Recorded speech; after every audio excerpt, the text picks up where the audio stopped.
Well. Thank you for everyone who's probably just come straight from my last question and answer show on on YouTube, which finished. It was supposed to finish hours ago. In fact, I had this great plan of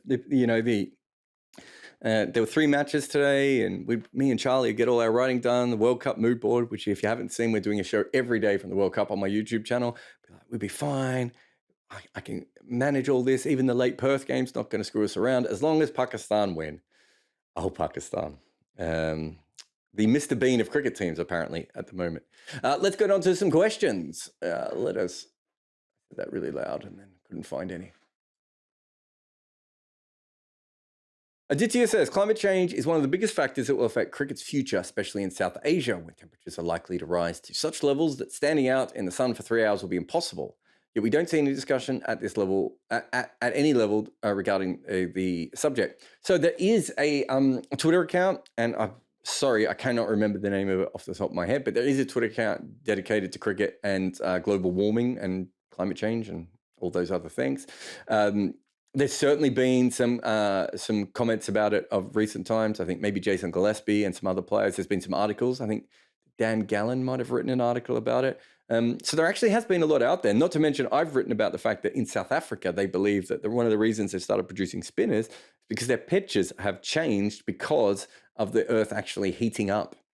Now, I have no idea if that's true, but they do have a lot more spinners now. Simon Harmer and Keshav Maharaj and Tabraiz Shamsi. So there is a bit of it. I mean, it is a bit ridiculous seeing this tournament with teams flying everywhere. It is one reason why there is probably a push towards the hybrid wickets as well, because it would mean that we could play a tournament in one location rather than, the biggest problem at the moment is that obviously you can only have so many usable pitches on a square. And if you play a whole tournament in one location, by the end, the tournament would be ruined. The idea of having those hybrid half turf, half synthetic wickets would mean that you probably play 2 on the outside for all their early stuff and then 1 in the middle. But there are also other ways that they could have helped with this. I mean, we're flying everyone all over the country for this particular World Cup, right? It could have been held in a couple of locations, although I suppose one of those locations would have been Melbourne. You would have played MCG, Docklands, Gardenia Park, and then maybe had some games in Hobart. And then, and then it would have all been washed out except for the games in the Docklands. But from that perspective, yeah, there's absolutely no doubt that there is issues there with the way that cricket is run. It's been talked about quite a bit already. I'm surprised you haven't seen more of it, actually, if it's something that's interesting you. The Guardian's written a couple of pieces on it and certainly mentioned it quite a bit, but players are starting to mention it, and that's really what will change. It's very hard as a cricket writer to keep mentioning it if people involved aren't, but some of the boards are doing it. There is a fun fact with that, though. There is Aramco, I think that's what they're called, aren't they? The big Saudi company is now the richest company on earth. They are sponsoring the World Cup, and they're putting up big signs at the ground saying everyone should recycle. I'm not, I know I'm good with my numbers. I might get this one slightly wrong, but I think from 1965 till now, Aramco has been involved with about 4% of the world's pollution. So, yeah, good try. But maybe not quite who the ICC should be partnering with. We've seen Sky do some initiatives with the ECB as well. So people are mentioning it is the best way of putting it. But you're right. It's something that is going to affect cricket massively. It could change the game in 2 ways. The hybrid pitches, and even before that, as you said. And then you've got, people won't be able to stand outside in the sun for 3 hours. I love how optimistic you are that it'll only be 3 hours as well. Cameron says, who's the genius who thought playing a World Cup in the rain was a good idea, and how do we ensure they lose all decision-making power? Well, I'm pretty sure that Melbourne itself, I don't know about Hobart, I'm pretty sure that Melbourne itself hasn't had this much rain in October for a long time. I think at this stage it's about 2.5 times their normal rainfall in October. So to be fair, if you were looking at it, it's not ideal. The reason we have tournaments at this time, traditionally, you wouldn't play a World Cup in Australia in October. You would play it probably in January, February, March, perhaps. The reason we're doing it is because the schedule is too packed, and the only times that are available are generally around October and November, and that's when we're going to play all our ICC tournaments as much as possible outside of the ODIs. And because of that, we've ended up out of season in Australia. That said, I'm not going to blame the organisers for the fact that it's 2.5 times more rainy than it normally is in Melbourne, but it is out of season World Cup in Australia. You can't get around that. And, by out of season, I should say it's very early season, World Cup in Australia. And that is certainly causing some issues there. Christopher says, what's your opinion on the crowd so far in the World Cup? They look poor to me, but appreciate they're often big stadiums. Is it because tickets are overpriced, or is there not a lot of people wanting to watch games as a neutral? Yeah, cricket and neutrals is not really a thing in Australia. We've never built that culture up. In fact, that's why the old tri-series stopped being played, because they were getting played more and more in front of empty crowds. There was a period, I suppose, in the 80s where cricket fans would turn up to them, but eventually Australia, especially when Australia became the better team, that really became the big thing. The more important thing here, though, Christopher, is that Australian cricket fans don't go to cricket in October. It's not a month that people go to the cricket. If you go through Australian cricket history, it's really been December, January, and February, the actual summer, in the heart of summer. Sometimes you can spread that out into early March, depending on the series or whatever it may be. But cricket isn't played in Australia in October. You've got other things going on. It's one thing that Cricket Australia has never managed to do is work out how to get crowds outside and even viewership outside of that height of summer period. Cricket completely does take over that sort of sporting narrative in that part of the year. The other 9 months, it doesn't. Even, Ashes, tours to India, World Cups at that time, you'd be shocked at some of the viewership figures you get in Australia on TV for some of those, right? Have a look when Australia has played winter series. Have a look when Australia has played teams like South Africa out of times. This is normal. I suppose it just looks worse to everyone else. I would say this: there was a lot of people complaining that the Australia-Sri Lanka game was not sold out. I think there was 20,000 people in that. I was shocked it was that high. So it does show you that where we come from, it's a completely different. We're just used to that, I suppose, in Australia, whereas everyone else wasn't. Also, 20,000 people in a 60,000 seat arena, which I think is what Perth Stadium is, just looks silly, right? There's nothing you can do to get around that. The Australian grounds are really big, but they're not particularly set up for these kinds of events. And it's one reason why England is very good when it comes to the World Cups, because English cricket fans do come out for neutral games, and also because England colonized the whole world. Everyone is, there's already Australians and New Zealanders and Zimbabweans and Indians and Namibians, and actually they didn't colonize Namibia, did they? That was a German colony. Anyway, you get my point. Will says, can we risk playing cricket tournaments with weather as prone to rain in Australia? Lovely, Will. James says, do you think the statistical model used to derive the constant values in DRS formula is updated often enough to keep pace with the evolution of limited overs cricket? Yes, but I don't think DLS actually does exactly what it probably needs to do. I think it was probably invented at a time when the main problem was in the old rain situations was what happened was you'd get a game that would rain, and then we didn't know what total to put on to have a good game. So DLS was really come about so that we could continue to have the game played. That's one part of modern cricket, but the other part is that since we've started getting all this data, and that the betting companies are getting smarter, and all these companies have win predictors and all those sorts of things, we actually have a lot more information on cricket games, and I don't think DLS is matching with that. So we know that this team is going to win 70% of the time. I think those sorts of things have to be factored in to what is happening within DLS, and I think that's what people want to do going ahead. But I don't think it's quite there yet. And I think that's the problem. I don't think and you can keep updating it with updated numbers. I don't think that causes as much of a problem as people think it does. But the bigger problem is I think there's a flaw within the system itself, in which it wasn't quite set up. It was set up before we knew how to predict who was in front in a cricket game. Maybe that's the best way of putting it. And they've tweaked it and they've tweaked it and they've tried to make it better. But I think fundamentally we now have a much better idea of who is in front of in a cricket game and who is not.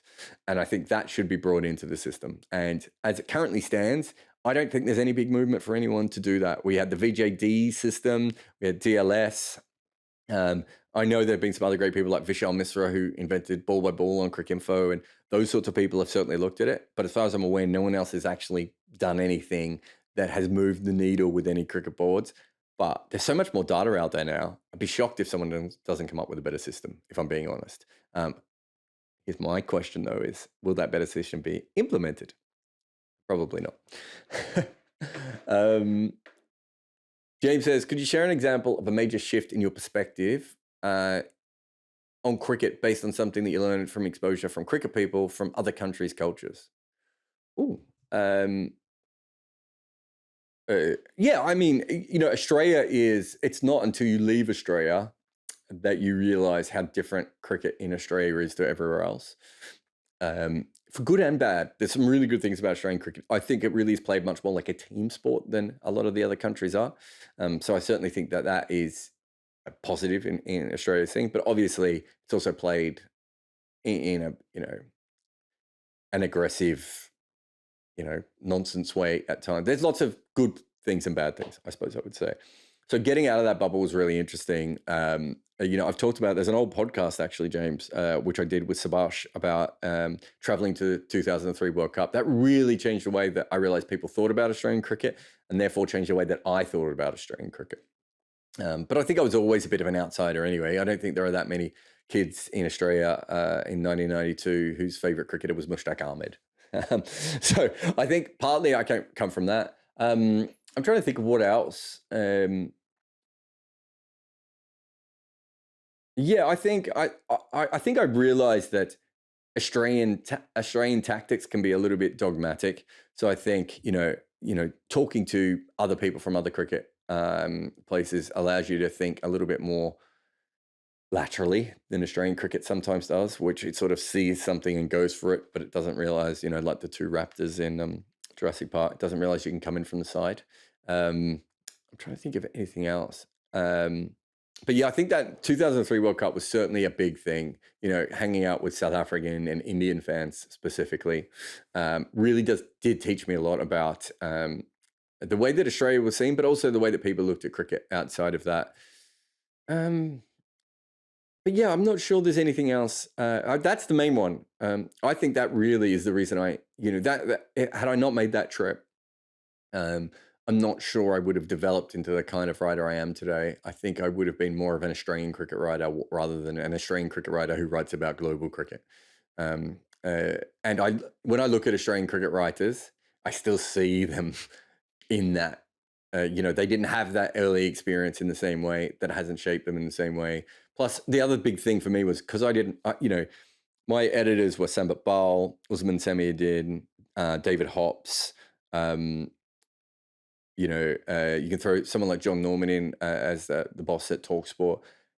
These people do, when you're sending in copy and whatever, you're getting them notes back as a non-you person at any time when an editor. But specifically within cricket, I'm sending this off and Usman's like, well, that doesn't make sense because this happened. So, having those sorts of, they're all great at what they do. So having the ability to work for those sorts of people, and a lot of people are freelance for as well, I think really had that ability to change it. So I'd probably nail it down to those two. I'm not sure there's anything specifically, another major shift in I think by then I'd perhaps made the most of them. The only other thing that I had was probably realizing how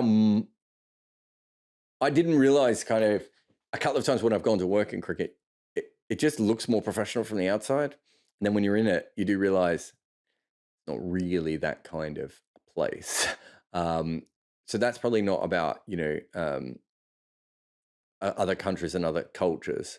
But then the only other thing I would say is that I think I've been in a really, really, I think people like me and Barra are really lucky to be able to really understand how different cricket cultures take up cricket. And because of the places we've worked for and the sort of journeys that we've had as writers, and because we've been feature writers, it really does allow us to understand that, cricket is consumed in a very different way in all these different places. And so I think that is probably another thing that I've come across. I don't know if I've answered that question well. Will says, what's your thoughts on intentionally dropping people, not trying to get players out when they're playing incredibly bad, such as Finch versus Sri Lanka? Have you ever discussed this while working for a team?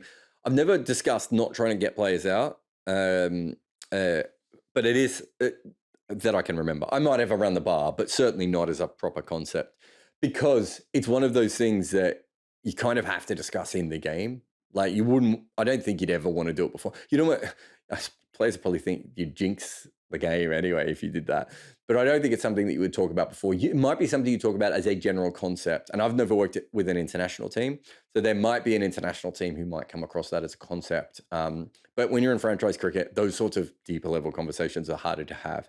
I have had conversations about retiring people out before. It's never quite worked the way that, that we could do it. But I work with Brad Hodge. He's a big fan on retiring people out. I think he's probably talked about that on commentary before. And I've certainly talked with other people about a similar kind of thing of, I think in some ways it was almost, I'm trying to think, there was an innings where someone got sick when they were batting and they wanted to bat on, but their strike rate was coming down and they clearly were losing, I don't know, hydration or power or strength, energy, whatever you want to call it. And, we really wanted to retire them out and we had a long chat about it. And I think by the time we decided that we were going to, I think they just went out anyway. The intentionally dropping people thing is really interesting because I remember talking to Kyron Pollard about him fumbling the ball on purpose. That's all he did was fumble the ball on purpose. He didn't drop a catch in order to, I think, allow someone to get a second run. And he's done it a few times. He got so much hate over that. I wonder what will happen the first time someone purposely doesn't catch a fielder and it makes it obvious. Catch a batter and makes it obvious.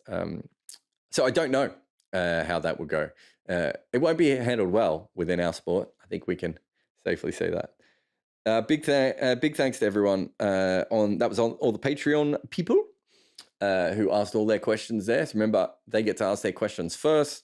You can subscribe on Patreon. You get ad-free podcasts. You get the podcast earlier than everyone else. You get access to all these other things as well. So go over there and do that if you can. And questions within the room. We got the always immaculately dressed Vamshi. Hey, Jarrod, how are you doing? Very good. What's your question? First of all, I wanted to say thank you for doing all these videos in these places. And I can't imagine if you're getting any sleep, but thanks. I'm getting no sleep, I can confirm. I'm not sure if you answered this earlier, but so I joined Twitter a couple of years ago, and then I discovered that there was this whole thing called Cricket Twitter. And as I started interacting with people, I found that my understanding of cricket has changed. And I no longer see myself as a partisan fan. I guess I wanted to ask you, when did this change for you? Because clearly, as working as an analyst, you're not partisan and you probably view cricket differently than most other people. And I'll answer this because it's a big answer. And then if you mute yourself and then you can ask the second part if you'd like. So it goes back a long way with me. I think there was a lot of nonsense said about Australian cricket that was just clearly false sometimes by the written press, but more often by radio and TV. There's a really strong conversation I remember when someone said to Peter Roebuck, Adam Gilchrist is the best batter in the world. And I think this was 98 or 99. And Peter Roebuck's like, we've got Brian Lara, Steve Waugh, we've got, Sachin Tendulkar, Rahul Dravid, all these players who, had success over this period of time. This guy's been around for 5 minutes. And I really remember thinking there's more to cricket. Also, you can take that back further to the fact that I love Pakistan cricket from a very early age, and they clearly had a big impact on me thinking about cricket outside of Australia. So those things were, I think, quite big. That 2003 World Cup thing that I talked about earlier with James was huge for me as well. But I honestly think that I like cricket more than I like Australian cricket. And I think it's almost as simple as that.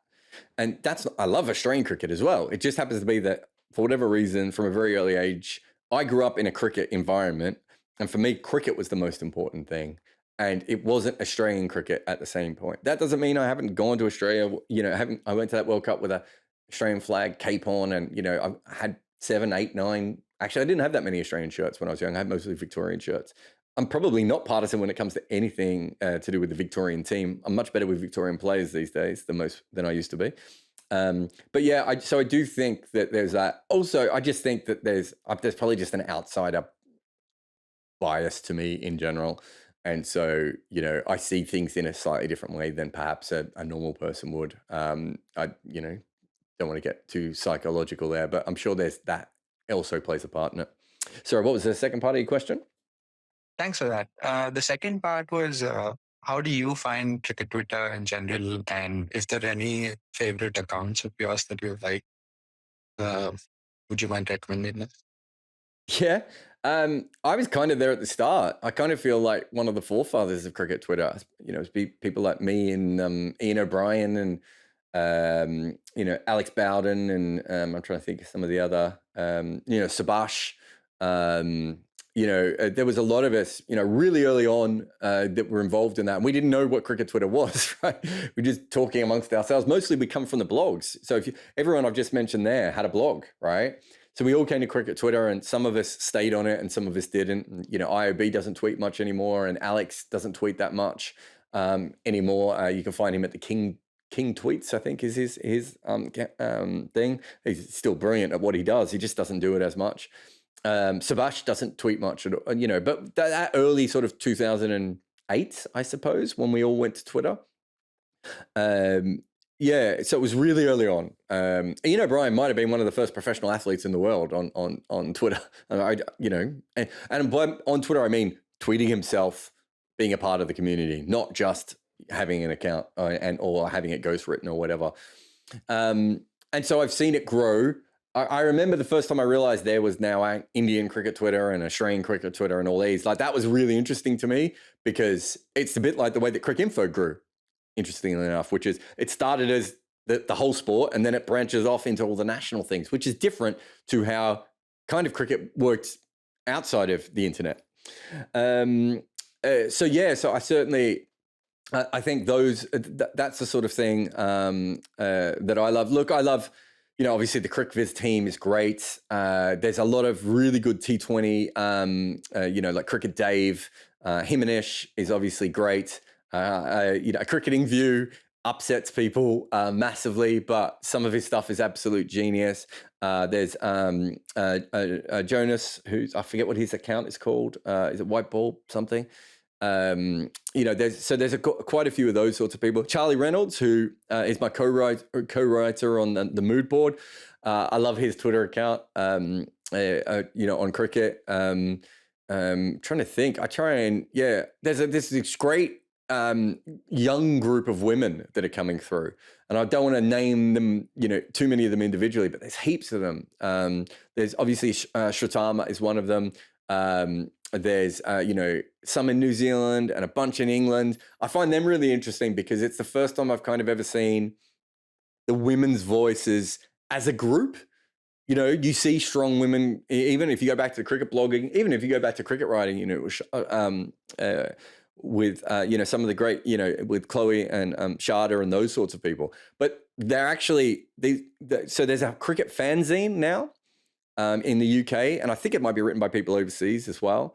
That has women as I think it's called the Daisy Cutter. I think that's right. And all these people growing up from all these different things, the final word community, right? And I suppose even the community that we've done and that we've got through our work as well, and hopefully through 99.94 going ahead and all those sorts of things. So I think it's really cool. I don't enjoy Twitter as much as I used to, and part of the reason now is I have too many followers.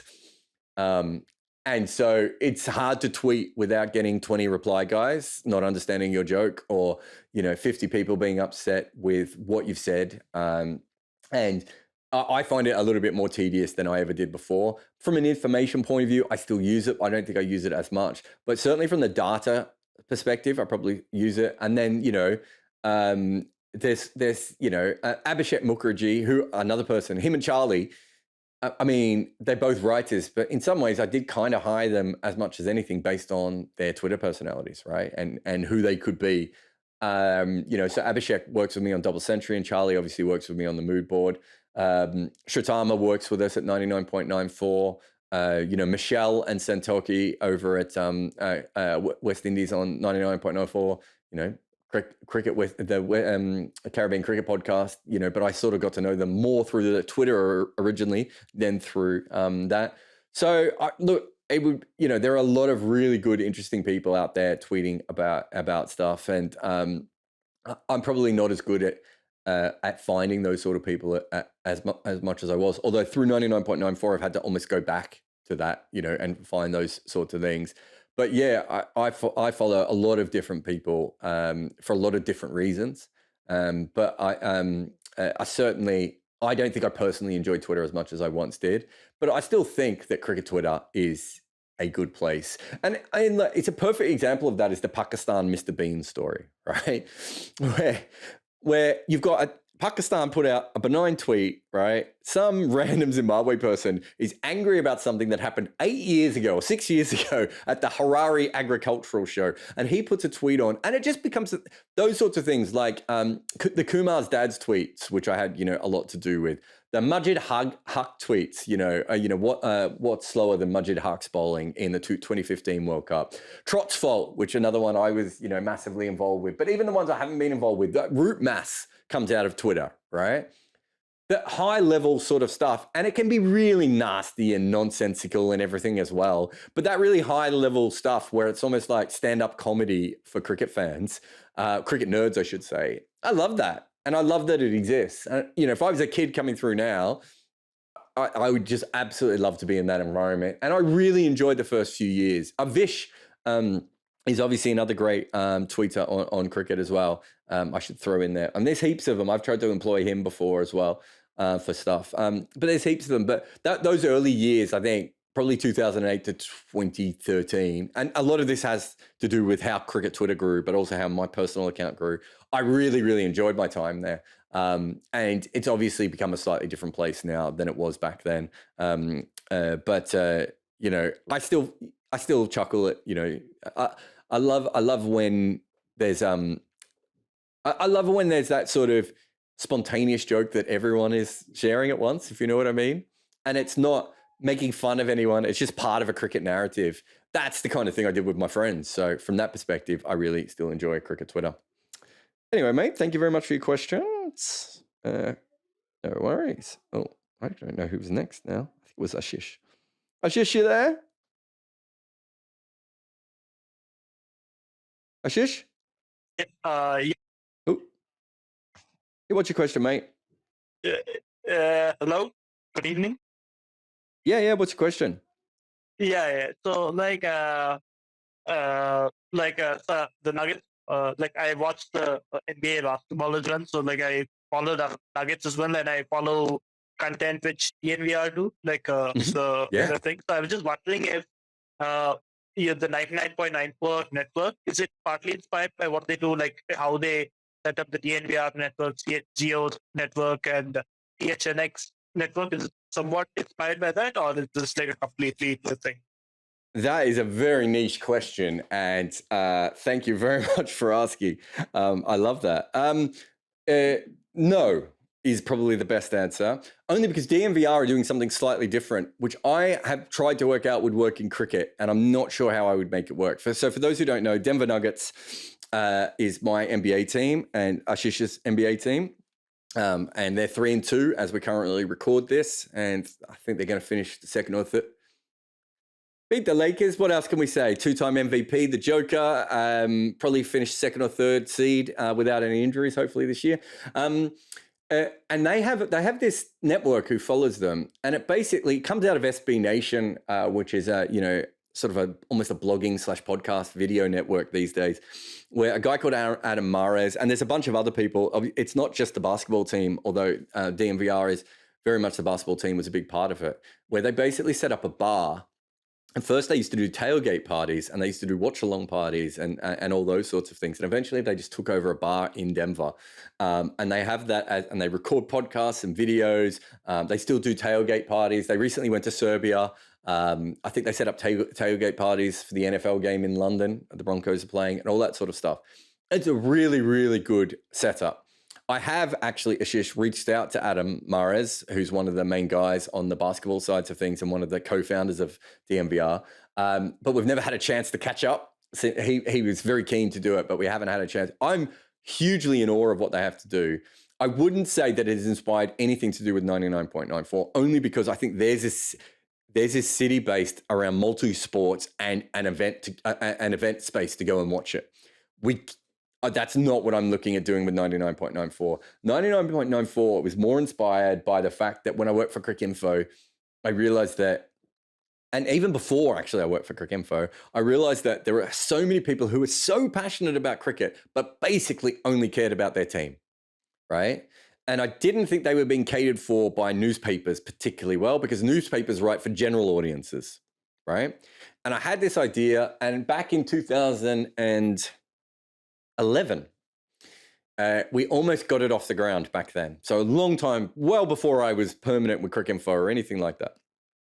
I had this idea, and we had this guy with money, and we were going to combine Test Match Sofa, Spin Cricket Magazine, and this online entity. And I was going to go and get the best writers from all the different countries in the world, instantly have 12 writers from 12 different places, and base it on this sort of thing, and then bring those people through Test Match Sofa so they could commentate and provide expert analysis. And then we'd also have the magazine so that they could flex their more literary style things at that time.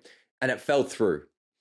Then I went to Cricinfo, and I said, I really want to do, this is when I was established with Cricinfo. I said, I really want to set up a podcast network. And they kind of did, but they didn't. And the technology wasn't there, to be fair to them. And it was hard to do it all together. I think we had a couple of podcasts on, maybe 4 or 5 at most. It didn't quite work. And essentially, ESPN said at that time, we don't believe in podcasts. This is hilarious. And India, ESPN said to me, Indians will never listen to podcasts. Again, quite hilarious. Then I suppose the next big thing with 99.94 is going off and COVID. And when the COVID thing happened, I was like, okay, and here's a story I don't think I've ever said before, but I was offered a job on the same day with Cricinfo and CricBuzz. Literally, they both reached out on the same day asking me to, CricBuzz, I'd never worked for them before, but they asked if I wanted a job. Cricinfo originally offered me a job, and I think it went back to a contract or something like that. I think that's what it was. And I was sitting there going, okay, I can do that, but I know what Cricinfo is going to give me. And it was great, and I love my time there. And, Sambit is still a friend of mine, and Usman is still a friend of mine, and, a lot of the writers and the producers and everything, right, I'm friends with. But I knew where that was going to go, right? And then I looked at CricBuzz, and I talked to CricBuzz, and I said, well, I'm more than happy to come across, but if I'm going to come across, it has to be with podcasts and video and writing. And they were like, we just want your writing. And I went, what? It's 2020. And so I just thought there was a better way of doing it. And by that stage, I had sort of had that original idea that I tried to get up in 2011, and I'd had the podcast network with Cricinfo. And by this stage, the Locked On network existed in America, which Adam Mares from DMVR is also on. And SB Nation were doing a similar thing. Blue Wire podcasts were doing a similar thing. And The Athletic had come out. I think my original idea was right. I was just way, way ahead of my time, and I hadn't worked out how to make it work. Now I was watching the Americans make my original concept work, and I was like, great. Now what can I do that's better than them? And so, one of the things that we want to do is commentary, obviously. The other thing is the Locked On network didn't originally do video. I thought that was a massive mistake. In fact, when I saw original investors and I was telling them we were going to do video, they were looking at Locked On going, well, Locked On's not doing video. And I said, they will. So I got that one right as well. And really being able to see that marketplace, but also to go back to the previous question of being able to see how these different cultures, I get a masterclass in cricket online between 2007 and 2013, let's say, right? So from the time I started my blog until I or 2015 really. And so I started my blog all the way through to being a full-time worker and a manager at times at Cricinfo, right? An absolute masterclass in how these things worked. And I knew that it wasn't being done correctly. That's not to say that Cricinfo or CricBuzz in their systems are wrong, because I still think they'll go on to be very successful. But I knew there was something else missing, and I knew it was team-based, and I knew it was multimedia-based. I had all those things available to me and was starting to push towards them. And then spending so much time during the bubble listening to the Locked On podcasts, and I don't just listen to the Nuggets ones because I, like some of the other teams, but reading The Athletic, then even the DMVR, even though it didn't inspire me directly, all those things are really, really interesting. And I just kept grabbing different things. And then, John Norman is a huge one as well. Me and John have been talking about this for ages, and my side of it's always been more the video writing, podcasting. His side's been the commentary, but we don't understand why these massively popular games, you can't listen to the radio commentary everywhere, right? So we have been me and John have probably had hours and hours of conversations about all this sort of stuff, him from his perspective and mine from my perspective. And, we've been putting it together. So DMVR, I think if anything, I saw that, Adam Mares was calling himself an entrepreneur and he was expanding and everything else. That made me think that that's probably where the future is for me as well. It was actually really hard for me to think of myself as a business person up until very recently, even though I clearly was. And I think that's because I always thought of myself as this pure writer. But it's like, well, that's never going to... One day I'll probably be offered a big, huge contract to go and work for someone. I mean, The Athletic were going to come to cricket.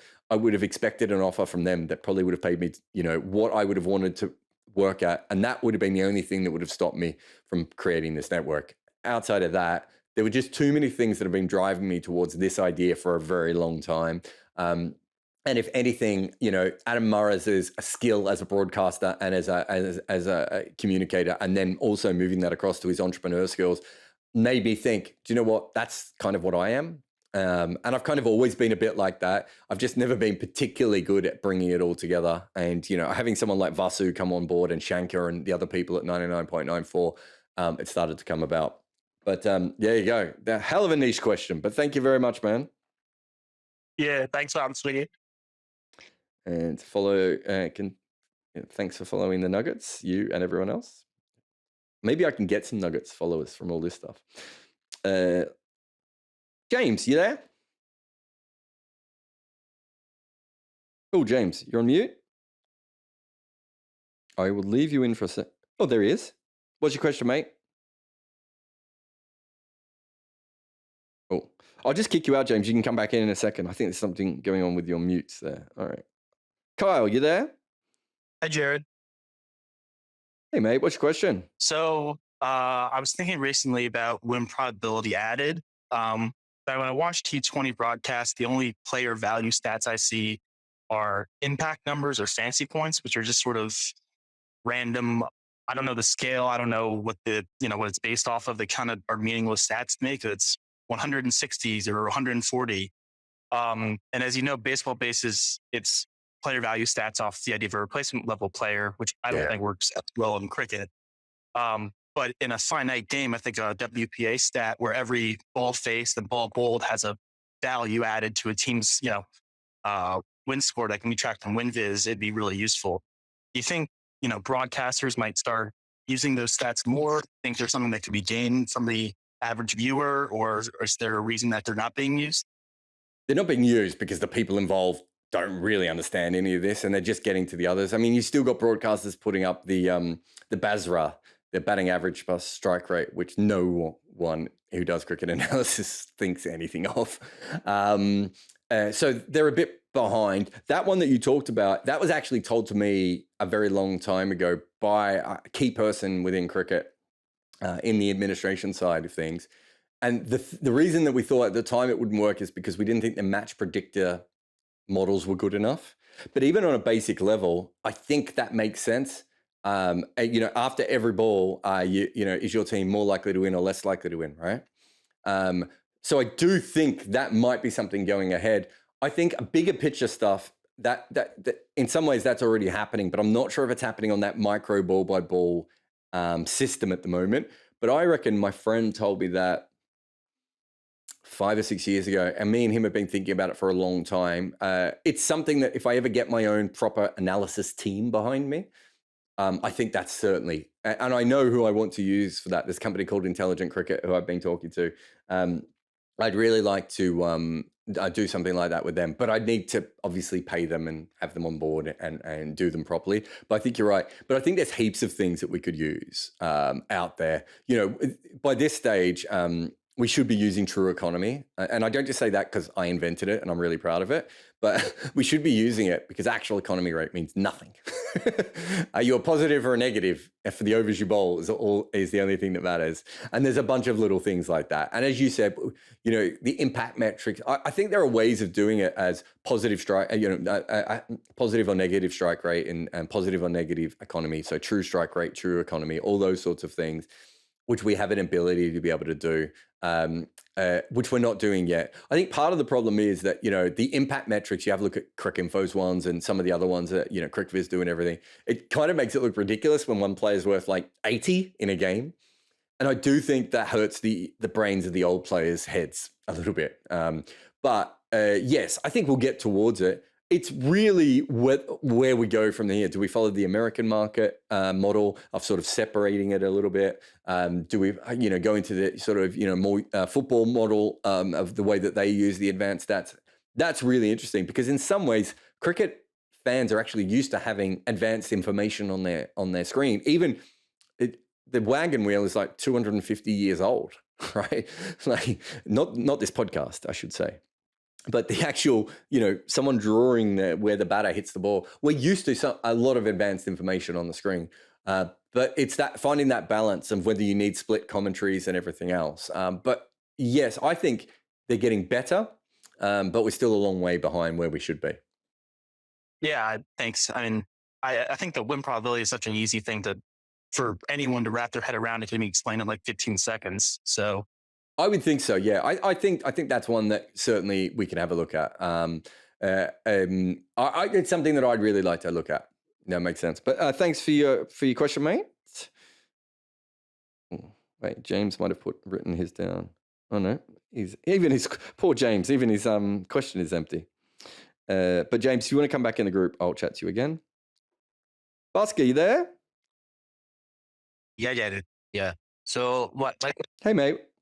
Okay, so I wanted to ask about, like, we've talked about how chasing teams have a huge advantage in T20, right? But in this World Cup, what we're seeing is that a lot of teams are like kind of floundering in the chase, losing close games. I think Netherlands lost by 5 runs, and then England, and then today Pakistan. So my hypothesis is that because of the bigger Australian grounds, I think in the end they are overestimating how much they can score, and therefore they are kind of missing it. Obviously, they're losing a wicket in the middle or the last 5 overs overall. But what do you think is, like, besides the pitches and all that, why is the cheating team not winning that much as before in Asia and other countries? Yeah, remember though that when we talk about that, it's only like 55% of the time, which in a 2-horse race is massive and they should look at. But you know what I mean? It's like, I think people think it's like the chasing team wins 80% of the time or something, right? It's nowhere near the amount that people think.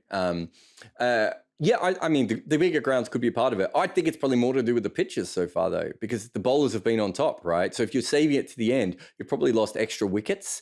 And then when you try and hit, look at Dawid Malan, look at Shan Masood, look at Aaron Finch. These are set good players who, you know, can hit the ball, and none of them had the ability to be able to do that. And so I do think that is playing a big part as well. Having the bigger grounds is also an issue, right? You can't just muscle a couple over. You really have to hit the ball consistently well. And that makes it a little bit different to other forms of T20 cricket. So I think that plays a part. But I really think if the pitches were flat, I'd have to go back and have a look at the Big Bash. But I don't think... I think the chasing team still wins more in the Big Bash than anywhere else. So I do think this is probably more early season wickets and perhaps my old friend, the reinforced Kookaburra seam. So do you think the teams will change a bit of strategy in terms of how they go? Because now with the steam, you cannot go hard in the power play, and then it becomes tougher at the end. So how do chasing teams strategize to have a better success? or you just bat first? No, I think teams will change a lot during this World Cup. I think not forget just the batting first and the chasing and all that sort of stuff. I think Steve Smith might come into the Australian team because of the kind of pitches we've seen so far. I think that batting skills are going to be more important. Potentially, you might get more seam part-timers bowling. You might even get more seamers into the side. We might see the return of pinch hitters at the moment because you don't want to lose your batting stocks in the middle order. You might want to do that. So I think there could be a bunch of different changes in this World Cup. Having said all that, if it suddenly gets hot in Australia and the sun comes out again, maybe you won't have to make all those changes.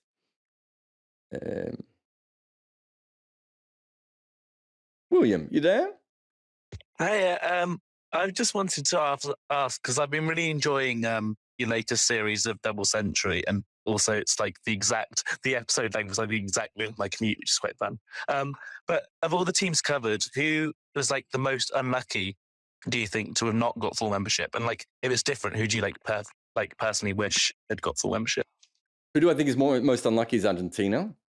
I think Argentina without doubt as good as New Zealand, probably better than New Zealand, and not far off where India was at the same stage. And I think it's ridiculous that there was that there was a rule that only Commonwealth teams could get in, and so Argentina didn't make it. So I think they were the most stiffed, I suppose. I think the one that's saddest for me is Denmark, just because they made it as professional cricketers. Do you know what I mean? Like, there's a lot of other cricketers, the Fijian ones and other places where you just like, well, these are really good cricketers, but they're amateur cricketers who did well. The Denmark cricketers, to be able to force their way into county cricket in an era where that probably wasn't particularly that keen, and then to be so successful with so many different players over the space of 10, 15 years, 20 years even probably. It just feels like a real missed opportunity for cricket to not get involved in Denmark and really spread the game there. There was clearly, you could make a really strong argument that Denmark was moving in a better direction than Danish cricket was. Dutch cricket was, sorry. And I really, you'd have another strong European team. Even if they only got to the level of Ireland and Scotland and the Netherlands, still huge. So I think that one really, really hurt me because it was something I didn't know that much about. And what bothers me about it is that England fans of a certain age knew about all this. And not only did they not really talk it up, nothing was done within English cricket to really go, well, wait a minute, these guys are creating, should we go over and get more county cricketers? Should we push the game forward there? All these sorts of things. It just felt like it just was left to disappear. I suppose on an emotional level, just because I know some of the people involved and because they were one of my favorite teams, the Kenya one is, maybe the one that bothered me myself, rather than as a cricket writer, but as just Jarrod Kimber, the human, who loved 96 upset, and then the 2003 incredible tournament. Meeting Asif Karim and becoming friends with him, knowing some of the other people involved with Kenyan cricket. Recently, I'll tell you a story which might come into the Kenyan episode. I'm not sure, but I was coming back from Edgbaston, and I had this taxi driver. He's like, "Oh, you're a cricket fan?" I said, "Well, actually, I was working there today, just going home." And he said, "Oh, okay. What do you do?" And I said, "I write in cricket." And then, and he said, "Well, I used to play cricket for Kenya." I'm like, "What?" And he said, "Yeah." And to prove it, he then WhatsApped Asif Karim, and we had to have a really awkward conversation where it clearly woke Asif Karim up, I think. But you just we're talking about players, and that happens all around the world with cricket. Don't get me wrong, players go off into other jobs, but it just reminded me that what the difference is between making it as a test playing nation and not. And this guy was a really good cricketer. He was a really good cricketer, I think, in the 2000s as Kenyan cricket was dying, and couldn't make a career off it. It wasn't really worth his while sticking around, and moved to the UK and ends up as a taxi or an Uber driver or whatever he was. So Yeah, those are probably the three. Argentina, I think, are the best team. Denmark just seems like such a missed opportunity, and Kenya just because I grew up loving Kenyan cricket. Thanks, William, and thank you for Double Century. If those who haven't listened to it, it really is. It's such a fun show to be able to do. We've got a few more episodes in this season coming up. In Namibia is tomorrow. Great little story. But the next season is a cracker as well. Me and Abhishek are really pushing through, and it's for us, it's almost a dream project. So please listen, share, and do everything else. Anish, you there? Yeah, hi, can you hear me? I can. What's your question, mate? Yeah, just like a follow up on an earlier question where you were talking about potential changes teams would make in upcoming matches. So I wanted to ask because, for lack of a better term, teams in T20s have their own philosophy for the way they approach batting or bowling. And in a knockout tournament, when do you think a team should make a change based on the results, or when they should err on the caution of variance or regression, things are bound to go up in? Yeah, it's tough because a lot of the grounds we're playing on now, a lot of the cricket hasn't gone in them, right?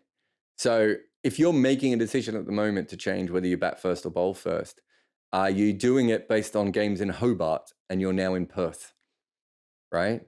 And so I would say that I would never, it's a bit different perhaps if all the games are in the UAE and Oman, where the pitches are all fairly similar anyway, and all the games are being played in just a couple of grounds. I think when you are playing, when you have more varied surfaces in a World Cup like we have in Australia, I'd be more wary of doing that. But I do think that I think that is a problem with tournament play, is that a lot of teams have a way of playing, and then they get into the tournament, and of course things don't really fit that way.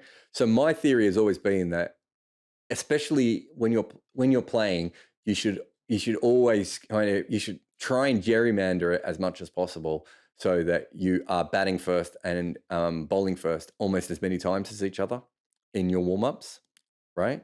So that however you have to do that, even if it goes against the grain of a particular team, because when you do get to tournament play, you want your team to be really good at both. And I do think there are some teams who work really well in one particular way. Afghanistan's a really good example of that, of which it's just like, well, that's not how the World Cup's going to go, guys. It's not going to happen that way. So you're going to have to think about this and do something slightly different. And I have seen a few teams in that kind of thing. So I do think that you really do want everyone to know their role. Want everyone to know their position. You want everyone to be comfortable whether you're batting first, bowling first, all those sorts of things. And I do wonder if the way that cricket is set up, if that is something that teams actually are ready to do, if that makes sense. Okay. Just to follow up on this, because one team that comes up to mind is Australia last year, where last World Cup where they had three changes for 3 different games after being hammered by England. Do you think that was them being more proactive, or just them running around scared, trying to figure out, okay, how do we salvage the position we're in right now? The second one. They had no idea what they were doing.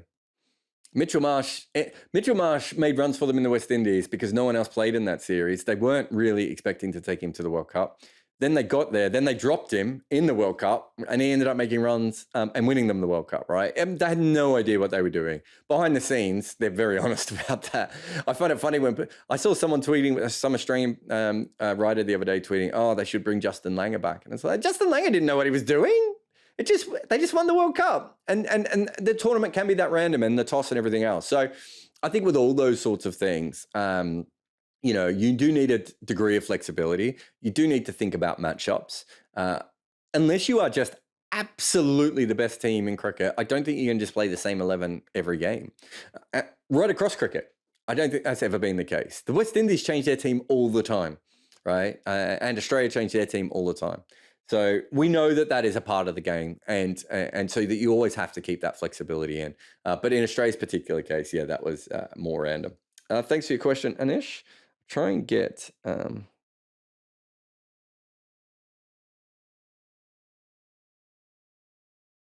Alan says, teams, boards such as Zimbabwe and Ireland making noticeable financial benefits from progressing to the second round. I think there is. I can't remember. I don't think it's noticeable. I'm trying to think of how it works. It does work with sponsors and everything, though. The more games you play and all that sort of stuff in a World Cup. But I can't remember how all that works. But it's not like Zimbabwe making the second round doesn't change their financial future, if that's what you're asking, Alan. And James says, who is the least technically gifted cricketer to be playing cricket at this time? Technically gifted. I mean, you're probably then looking at like a fast bowler who doesn't have a very strong front arm or something like that. Those are the, if you're a tall, fast bowler, tall, fast left arm bowler would be should be one of the least gifted technically because they have such an advantage over everyone else. So that's one reason I love Rahat Ali. Technically, I don't think he was a very skillful bowler, but he was playing international cricket because he was reasonably tall, reasonably fast and left arm. I'm trying to think if there's anyone specifically out there like that at the moment. And no one comes to mind, but that's really what you're looking at. Is he's going to be a left-handed player because left-handed players are generally less skillful than right-handed players, but they have such an advantage they still build a career. You're probably looking at someone who's probably naturally tall and naturally fast, and therefore has an advantage. But I can't think of anyone specifically. But I always go back to the left-handed thing, James, when you ask that question of why do so few left-arm bowlers bowl the doosra or the Karen ball and all those other sorts of things? Why do so few left-arm bowlers can they bowl around the wicket? And, do they not bowl as many good deliveries and that sort of thing? And it's because their big advantage is already being left-handed, right? Whereas right-armers have to keep looking for an advantage. And it's the same with left-handed batters as well. So it would be someone like that. But I can't think of anyone off the top of my head. But Rahat Ali is always one that comes to mind from that perspective. But yeah, tall fast bowlers, just in general, if you can bowl 80 miles an hour and you're over 6'6", very big chance of making it. And you might not have that many discernible skills, but geez, you've already got two that sort of combine. And so technically you might be all over the place with your wrist and everything else. People have still got to play you. And that becomes tricky. Anyway, huge thanks to everyone in the room here today. Big thanks to everyone who's listening to the podcast or watching it on YouTube.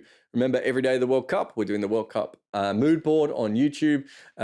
We've got all the new podcasts. Even on my show, we've got Bharat. Obviously, we have now Double Century as well. You can listen to those two. Bharat comes through this feed. Double Century is on its own feed. So Double Century, on wherever you find your podcasts. It's not on YouTube, so you have to listen to it. We will try and do something about that eventually, but they're not the most... what's the best way of putting it? They're not the most visual mediums, the way that we put them together. But also 99.94. The Mitch Johnson podcast is out. He'll have one episode, so another one comes out on Monday. And Australia on 99.94 with Bharat and Mel. Somehow Bharat is on almost as many podcasts as I am on 99.94. And who saw that coming? Anyway, huge thanks to everyone in the room again today and for all your questions. And I'll see you again next time.